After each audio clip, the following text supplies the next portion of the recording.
Hey there folks, and welcome to this video. I'm going to quickly talk about the WRC here, and this is a rumour that I've seen been doing the rounds in the kind of background. So if you are a rallying fan, you tend to follow Dirtfish. Dirtfish because it's this kind of free thing. They've got David Evans, formerly of Autosport and Motorsport Network. You've got Colin Clark, formerly of the WRC. And you've got a couple of other different big names who have come in from the world of rallying through various different platforms who contribute to the site. Now, they haven't really spoken about Oliver Solberg or Tänak, even though Tänak is somebody who has been sponsored by Dirtfish in the past. Meanwhile, in the background, this rumour is something I've been seeing a while now, and I wanted to see any kind of source that I knew of who was talking about it, and Planet Marcus, run by Jeremy Bio, has been talking about it. I'll be linking it in the description down below. It is in French, but you can run a Google Translate through it, and it does translate quite well anyways into English. But the speculation is, since the Solbergs, and that is, I believe, Pernilla Wolfredson Solberg and Peder Solberg have also been with Oliver Solberg, with Oliver's recent trip up to Dirtfish. Supposedly, they've been meeting with Monster Energy. Now, Monster Energy sponsored Peder. It also sponsors Oliver. And this started a rumour that Monster Energy were going to fund a drive for Oliver Solberg in a Ford Puma Rally 1. And the more interesting rumour from it, and I haven't seen anybody saying why exactly this would be the case, is that Tänak would be attached. Now, potentially I could see the case for Tänak being attached. I mean, the amount of teammates that he's had who've been Red Bull backed, but he hasn't. I mean, I'm just thinking since the start of the 2017 generation, his two full-time teammates at Ford were Red Bull backed, and he wasn't. Then when he went to Toyota, Yarimati wasn't. Pekka was, I think.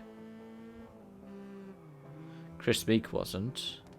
Then he went to Hyundai, and all of his teammates, with the exception of Oliver Solberg, were backed by Red Bull.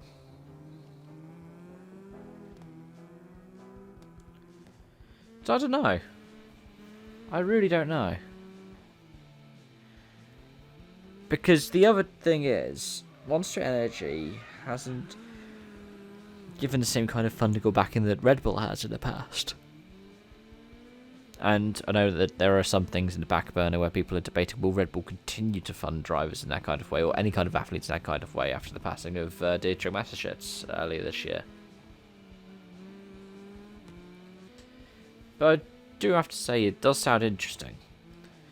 Because I'm trying to think of teams since the 1.6 era which had directly solely Red Bull sponsorship. I think Citroen might have for a while. And maybe VW as well, you could say.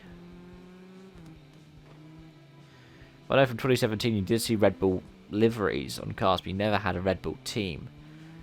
Because the amount of drivers in different teams were Red Bull backed. And even within a team, you didn't really have a team that was all Red Bull backed. I don't know. Depends if Coca-Cola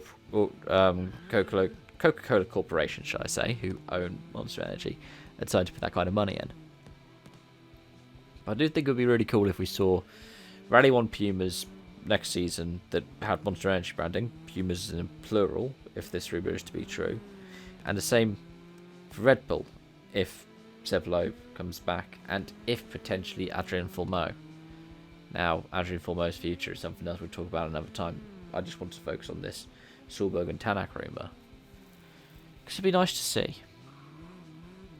If they're also, from the kind of logistics of rival energy drinks, sponsoring drivers in the same team, like with that kind of major sponsorship, I think M Sport's probably the best placed team to do that. Anyways, let me know your thoughts in the comment section down below. Thank you so much for watching. I hope to see you again soon. Bye for now.